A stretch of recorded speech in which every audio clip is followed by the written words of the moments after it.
Do you have an Amazon Alexa enabled device? You can now listen to my podcast on that device. Just go to Alexa Skills, search for K-12 Education Untangled, click Enable to enable that skill, and voila! You're now able to listen to my podcast via your Alexa enabled device.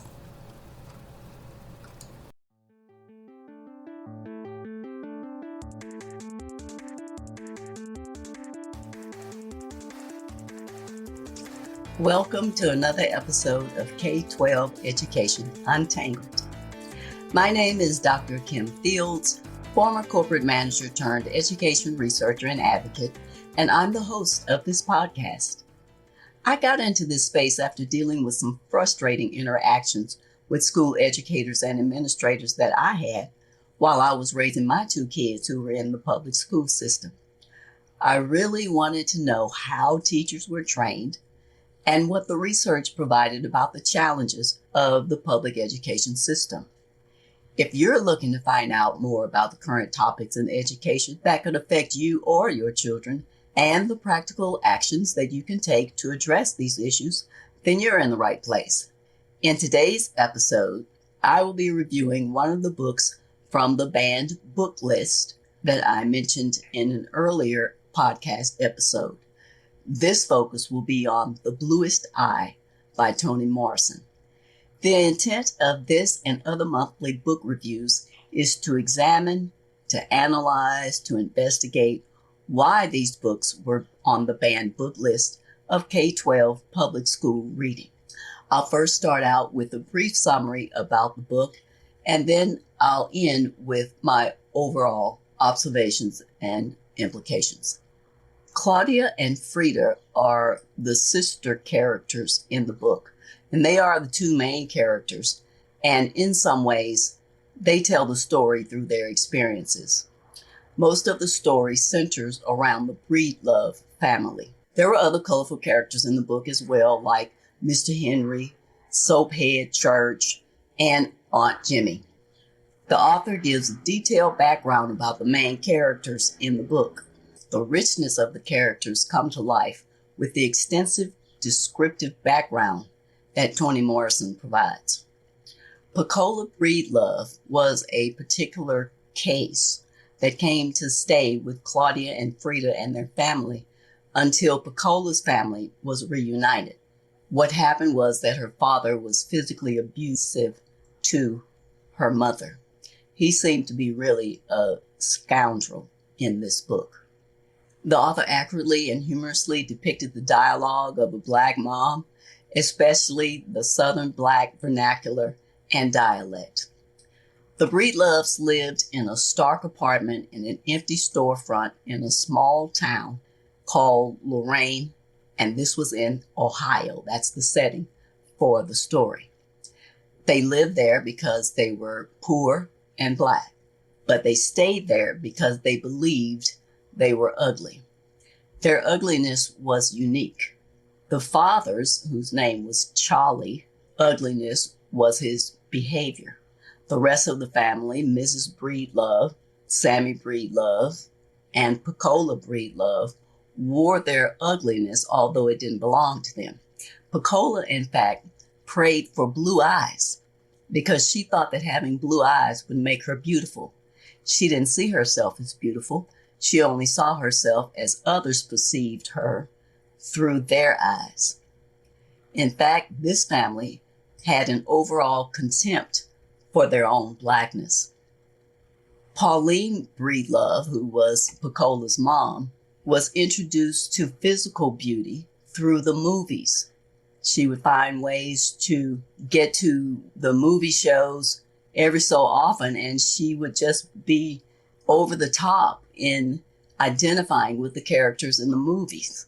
She thought physical beauty was the end-all, be-all, and actually preferred it to romantic love. Probably the most destructive ideas in history of human thought were romantic love and physical beauty. They thrive in insecurity and are ended in delusion.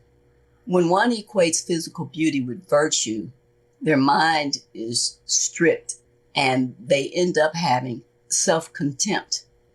Pauline Breedlove regarded love as possessive mating and romance as the goal of the spirit. In this book, Toni Morrison provides descriptive sexual intercourse or interactions between the husband and wife characters. The main storyline in the book is when Charlie, in a drunken stupor one night, confused his 11-year-old daughter for his wife, Pauline, and he raped his daughter in the kitchen of their home while she was washing dishes. He also raped her a second time while she lay on the sofa reading. Piccola became pregnant. However, she lost the baby, and subsequently, she lost her mind. In her crazed state, she believed that she had the bluest eyes. The sad truth of this is, as depicted in the story, that her mother, Pauline, didn't believe when she told her what her father had done. In the end, Charlie died.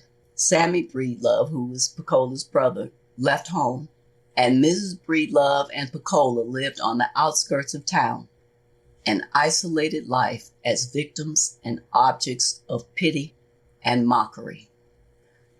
My overall impressions of the book follow. Pretty much everyone knows what it's like and what it feels like to be disliked, even rejected, either momentarily or for sustained periods of time. In this book, Toni Morrison was interested in the tragic and disabling consequences of accepting rejection as being legitimate, as being self-evident. Most people outgrow rejection.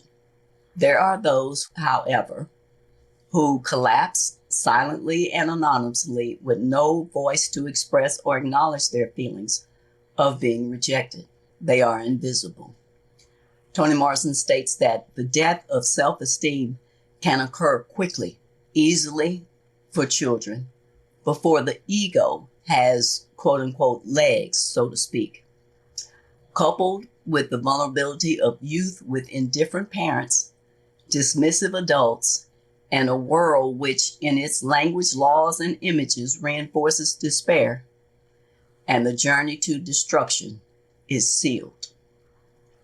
This book dives into and delves into a variety of complex issues, including racism, self-hatred, poverty, incest, and other human struggles that also include judgment, envy, and ridicule, all which focus on emphasizing the differences that we perceive between each other. Toni Morrison connected the dots between the relationships of the characters and wove the threads of their lives together in such a way as to present a compelling story about the main characters. I thoroughly enjoyed the book as the reading was captivating and engrossing. The descriptive ways that the author presented the characters, described events and circumstances, and the humorous, tongue-wagging dialogue took me back to the Southern diction and dialect that I was very familiar with growing up. The book provides ample subject matter for which a high school English teacher could delve into a variety of topics and discussions with their students. Some of those topics are infrequently addressed. Nevertheless, the discussions would invite a broadening perspective for a high school student. I think that some of the reasons why this book was on the banned book list is because of the topics that I mentioned, like racism, spiritual arrogance, and incest. However, overall, I think it is well worth reading. If this is the type of subject matter and discussion that resonates with you, please subscribe to my podcast on whatever service you're listening to this. Also, I'd love to hear from you, so please leave me a comment or a review and share this episode with anyone that you think would find it valuable. Be sure to tell your friends, family, and community about my podcast. Thanks for listening today. I hope you'll come back for more K-12 educational discussions with even more exciting topics to untangle. By the way, if you have an urgent question about a current issue or specific topic that you'd like for me to cover and explore, shoot me a quick email at kim@liberationthrougheducation.com. to let me know what your question is. Until next time, aim to learn something new every day.